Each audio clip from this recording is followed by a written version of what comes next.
Hello friends, कैसे हैं आप लोग। And welcome back to my YouTube channel technical research home. दोस्तों, आज मैं आपके सामने एक बहुत ही इम्पोर्टेंट टॉपिक लेकर आया हूं, जिस टॉपिक का नाम है कैलकुलेशन ऑफ ब्रिक। देखिए, ब्रिक की कैलकुलेशन करने से पहले मैं आपको दो चीज़ें बताना चाहूँगा।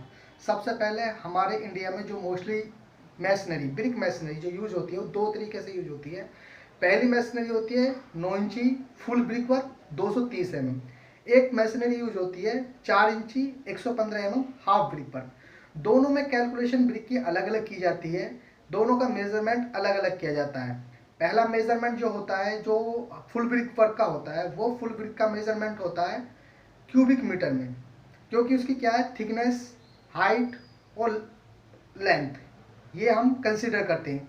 और जो हाफ ब्रिक वर्क होता है, सिर्फ उसमें हम क्या कंसिडर करते हैं, उसकी लेंथ कंसिडर करते हैं और उसकी विड्थ कंसिडर करते हैं। जैसे हम जानते हैं कि एक फुल ब्रिक का साइज क्या होता है, 230 mm by 115 mm by 75 mm। Okay, हमारे सामने दो टॉपिक है कि हमें कैलकुलेशन करनी है कि एक क्यूबिक मीटर में फुल ब्रिक वर्क में कितनी ईंट आएंगी, वहीं एक square metre half brick work में कितनी ईंट आएंगी। इन सब चीज़ों की कैलकुलेशन करने के लिए हम स्टार्ट करते हैं यहाँ पर। सबसे पहले हम कंडीशन लेते हैं फुल ब्रिक वर्क। देखो दोस्तों, जैसे कि मैंने यहाँ पे एक डायग्राम बनाया हुआ है। ये डायग्राम क्या है, ये फुल ब्रिक वर्क का डायग्राम है। 230 mm मैंने लिख दिया है और इधर क्या लिख दिया है, ये 9 इंची लिख दिया है। हाइट मान लीजिए इसकी हाइट h है और इसकी क्या है, विड्थ और लेंथ l है। ठीक है दोस्तों, हम सब जानते हैं जब हम चुनाई होती है, एक चुनाई से पहले मैं एक चीज़ बता दूं, जो हमारी फुल ब्रिक वर्क होती है विदाउट ऑफ मोटार, उसका जो साइज होता है वो होता है, उसका size 230 mm by 115 mm by 75 mm। अगर हम एज पर अपनी बुक्स के हिसाब से चलो तो सब जानते हैं कि एक क्यूबिक मीटर हमारी 500 ब्रिक्स आती हैं, लेकिन प्रैक्टिकली ये पॉसिबल नहीं है, इतनी कभी ईंटें नहीं आती।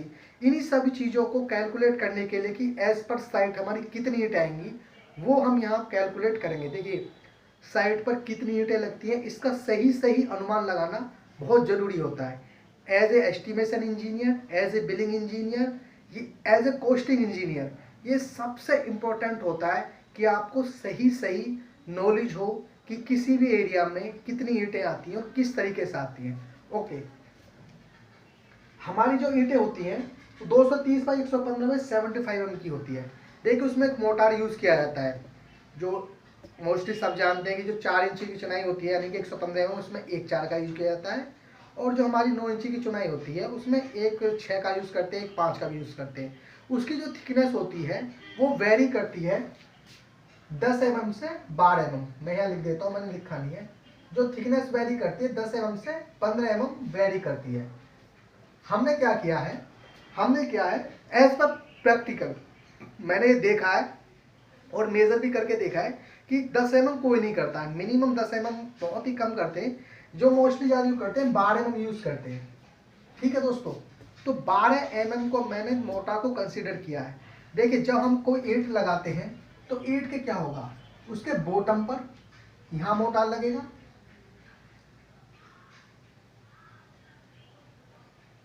यहाँ मोटार लगेगा और यहाँ मोटार लगेगा, यानी कि इस फेस पर मोटार लगेगा, सामने वाले फेस पर।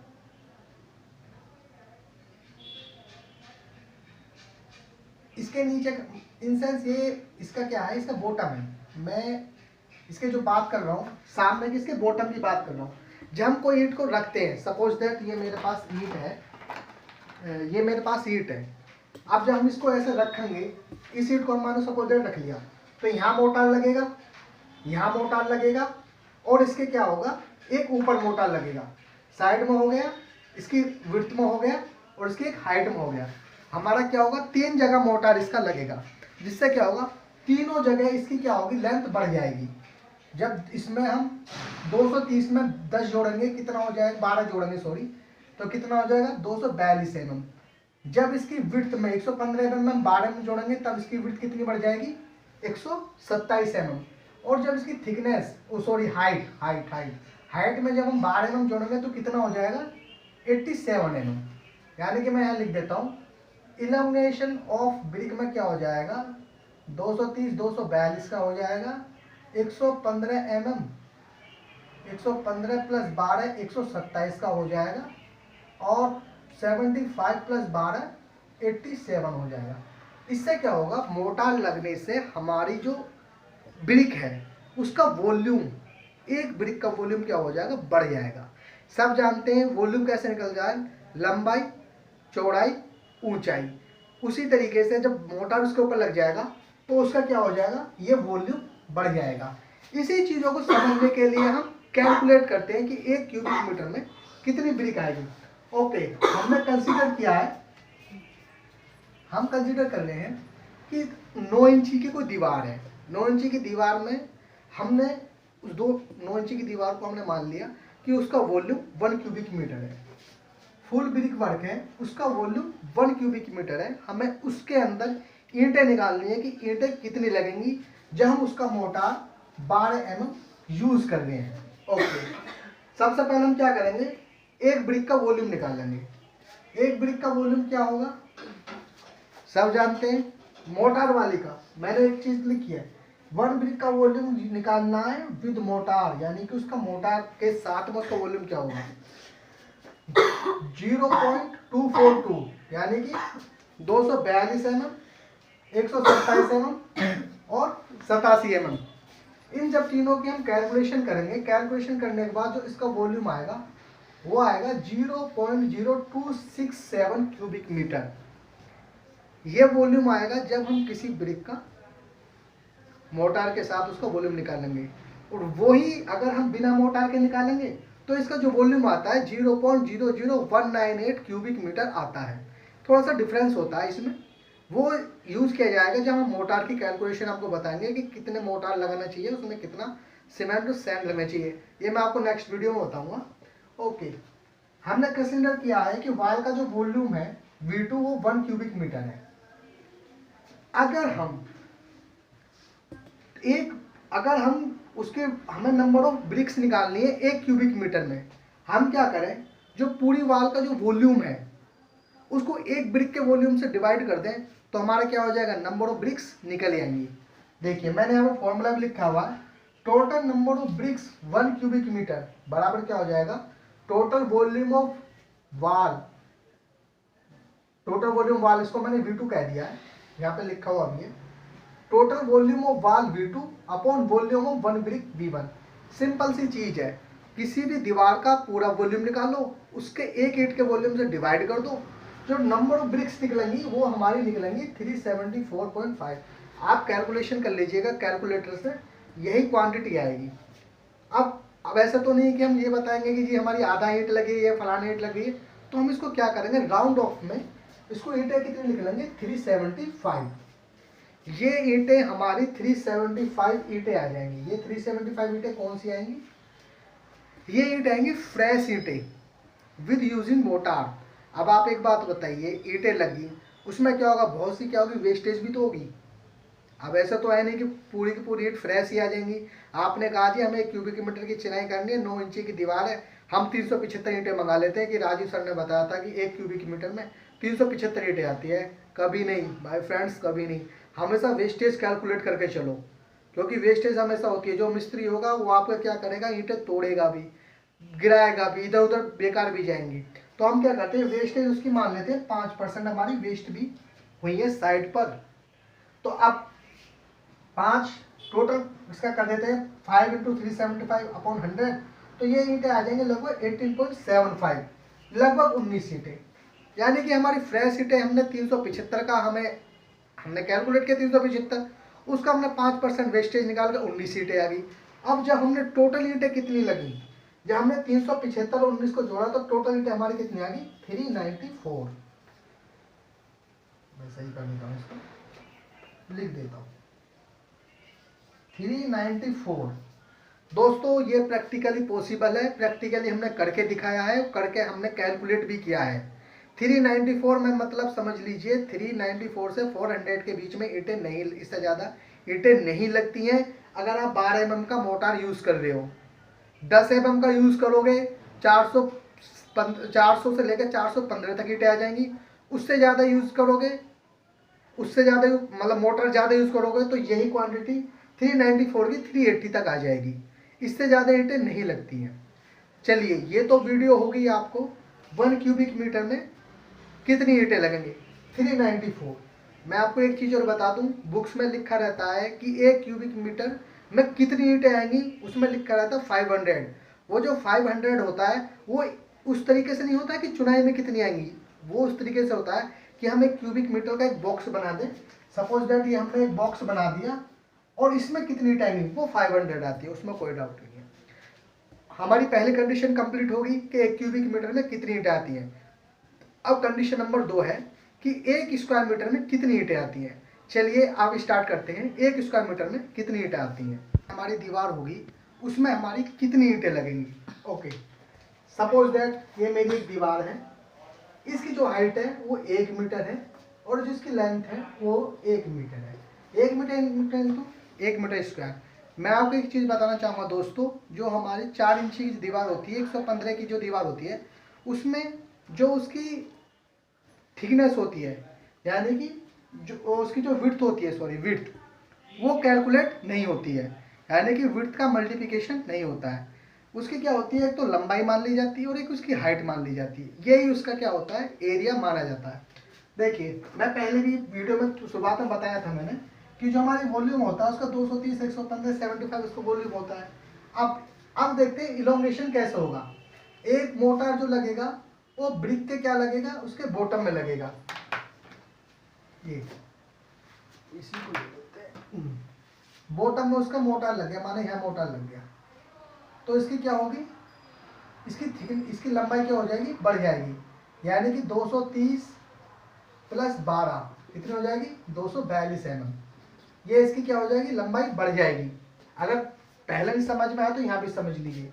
अब जब इसके क्या लगेगा, इसकी सामने फेस में पहला एक मोटर लग गया, इसके नीचे दूसरा मोटर, जब हम दूसरी ईंट को चिपकाएंगे क्या करेंगे, इसके सामने मोटर लगाएंगे। कहते हैं ना कि भैया इसकी फैटी भरते रहो, इसकी कोई बीच में गैप नहीं दिखना चाहिए, वो मैं इसकी बात कर रहा हूँ। इससे क्या होगा, जब हम इसके सामने वाले फेस पे लगा देंगे मोटर, तो इसकी जो थिकनेस है, यानी कि इसकी हाइट 75 mm, 75, वो क्या हो जाएगी, वो बढ़ जाएगी। 75 mm प्लस 12 mm यानी कि 87 mm इसकी हो जाएगी। देखिए पहले आपको एक चीज़ समझ लेनी चाहिए जो मैंने पहले बताई थी। 9 इंची की दीवार होगी, वॉल्यूम निकलेगा। 4 इंची की दीवार होगी, एरिया निकलेगा।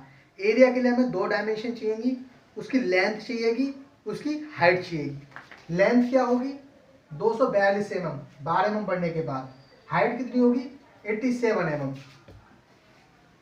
थिकनेस बढ़ने के बाद। अब हमने क्या किया, 1 मीटर स्क्वायर एरिया कंसीडर किया। देखिए दोस्तों, मैंने पहले 1 मीटर क्यूब लिया था, जिससे कि क्या है, वॉल्यूम ऑफ ब्रिक का हम 1 मीटर क्यूब के लिए कैलकुलेट करेंगे। हमारे 1 क्यूबिक मीटर में 395 394 ईंटें आई थी, सॉरी 394 394 ईंटें आई थी। तो आप 10 क्यूबिक मीटर के लिए निकाल सकते हैं, 15 के निकाल ले सकते हैं, कितने के लिए भी निकाल सकते हैं। उसी तरीके से मैं यहाँ पे एरिया मान रहा हूँ वॉल का, 1 स्क्वायर मीटर है। आप 1 का निकालने के बाद आप 1 लाख का निकाल लो, 10 लाख का निकाल, जितने का चाहे आप उतने का निकाल सकते हैं। हमने पहले एक ब्रिक का एरिया निकाल लिया। एरिया क्या हो जाएगा, लंबाई और उसकी ऊंचाई। ओके फ्रेंड्स, 0.242 ये मीटर में कन्वर्ट कर लिया मैंने, ये मीटर में। यहाँ पर क्या था, ये mm था, मैंने mm लिखा भी है, मैं लिख भी देता हूँ फिर से, ये लिखा हुआ है, ये मीटर में हो गया। मीटर में लिखने के बाद इसका जो वॉल्यूम आ जाएगा 0.24 बना जाएगा। दोस्तों मैंने इसलिए कैलकुलेशन पहले लिख रखी है कि मैं आपका ज़्यादा वक्त लूँगा नहीं। इस वीडियो को बहुत लेंथी बनाने का मेरा कोई पर्पस नहीं है। पर्पस सिर्फ इतना है कि आप एक एक चीज़ डीपली समझे और बारीकी से समझें। ठीक है दोस्तों, एक दीवार का वॉल्यूम, एक ईंट का वॉल्यूम, सॉरी एक ईंट का एरिया कितना आ गया, 0.021 स्क्वायर मीटर। एक दीवार का एरिया कितना आ जाएगा, मानो सपोज दैट वो 1 मीटर चौड़ी है या लंबी है और 1 मीटर ऊंची है, उसका वॉल्यूम आ जाएगा 1 स्क्वायर मीटर। हमें क्या, नंबर ऑफ ब्रिक्स का मतलब क्या होता है, जो भी हमारा एरिया ऑफ वॉल है, टोटल एरिया निकालो, एक ईंट के एरिया से डिवाइड कर दो। सिंपल सा लॉजिक है। एक चीज का वॉल्यूम निकालो, टोटल से वॉल्यूम से डिवाइड, टोटल वॉल्यूम में डिवाइड कर दो। एक दीवार, एक ईंट का एरिया निकालो, टोटल में डिवाइड कर दो। टोटल, सॉरी उसको मतलब टोटल में उसका डिवाइड कर दो। तो 1 स्क्वायर मीटर ये हो गया। एक ईंट का एरिया कितना, 0.21। जब हम इसको कैलकुलेट करेंगे तो इसका अंदर जो ईंटें आएंगी 47.61 आएंगी। लगभग ही 48, हम राउंड ऑफ फिगर में लेते हैं, यानी कि 1 स्क्वायर मीटर में अगर हम फ्रेश ईंटों का इस्तेमाल करें तो उसके अंदर 48 ईंट आएंगी, 48। दोस्तों ये प्रैक्टिकली अप्रूव है। मैं आपको एक चीज़ और बता दूं, मेरे चैनल का नाम टेक्निकल रिसर्च होम इस वजह से कि पहले मैं उस चीज़ को प्रैक्टिकली प्रूफ करता हूं, उसके बाद आपके सामने वीडियो बनाता हूं। मेरा मतलब कुछ नहीं है कि मैं कहीं से पढ़ूँ, कहीं से लिख के लेके आऊँ, क्या किसी वीडियो को कॉपी करूँ वो आप लोगों के सामने परोस दूँ, ऐसा मेरा कोई मतलब नहीं है। इसलिए मेरी वीडियो सबसे यूनिक होती हैं। वेस्टेज भी 5% हम इसमें ऐड कर लेते हैं। 5% हमने अपनी वेस्टेज ऐड कर ली। 5% हो गया 5 इंटू 48/100, तो उसके अंदर जो टोटल ईंटें आ जाएंगी 2.4/3, यानी कि अगर हम लगभग 48 ईंटें लगाएंगे तो 48 ईंटों में ऐसी 3 ईंटें हो जाएंगी जो हमारी वेस्ट हो जाएंगी। अगर हम टोटल ईंटों को अब जोड़ दें, टोटल वेस्ट और टोटल हमारी यूज ईंट, तो वो हो जाएगा 48 + 3 यानी 51 ईंटें। तो हमारी 1 स्क्वायर मीटर में कितनी ईंटें आ गई? 51 ईंटें आ गई, जब हमने उसका मोटार यूज किया 12 mm। अब मैं आपको एक चीज बता दूं, आप कहीं भी पेपर पेन उठाइए, एक चीज नोट कर लीजिए कि 1 क्यूबिक मीटर में हमारी ईंटें आएंगी 394 when using the mortar 12 mm। 1 square metre में कितनी ईंटें आएंगी? 51 when using the mortar 12 mm। आप इसको कैलकुलेशन कर सकते हैं, आप 10 mm कर लीजिए, 15 mm कर लीजिए, कितनी भी mm करके आप कैलकुलेट कर लीजिए, उसी तरीके से ईंटें आएंगी। अगर आपका मोटार बढ़ेगा तो नंबर ऑफ ब्रिक्स कम होंगी, मोटार घटेगा तो नंबर ऑफ ब्रिक्स बढ़ेंगी। 51 ईंटें 1 स्क्वायर मीटर में और 1 क्यूबिक मीटर में अपनी 394, ये हमारी ईंटें आएंगी। मेरा वीडियो बनाने का, मैं फिर से एक चीज़ बता दूं आपको, मेरा वीडियो बनाने का मकसद सिर्फ एक ये है कि आपको बारीक से बारीक नॉलेज हो, डीपली नॉलेज हो जाए, जिसमें कि आप कभी भी कुछ भी चीज़ की कैलकुलेशन करते हैं तो आप कभी भी मतलब परेशान ना हो, आपके अंदर कॉन्फिडेंस की कमी ना हो। And thank you very much my friends मेरी वीडियो को देखने के लिए। और मैं आप लोगों से एक रिक्वेस्ट और करना चाहूँगा, मैं काफ़ी मेहनत से इन वीडियो को बनाता हूँ, और वीडियो बनाने के बाद जब तक आपके लाइक, कमेंट और सब्सक्रिप्शन नहीं बढ़ते हैं तो मेरा कॉन्फिडेंस नहीं बढ़ता है। तो आपसे एक रिक्वेस्ट है, प्लीज़ मेरी वीडियो को सब्सक्राइब करें और उसको लाइक करें और शेयर करें। एक चीज़ मैं आपको बताना चाहूँगा, मेरी आने वाली वीडियो जो होंगी वो बहुत ही, किसी भी टॉपिक पे जो भी बनेंगी वो बहुत ही डीपली बनेंगी और इनर तक जाके बनेंगी, जिससे कि आपको उसके बारे में पूरा विस्तृत ज्ञान प्राप्त हो जाए। Okay, thank you very much.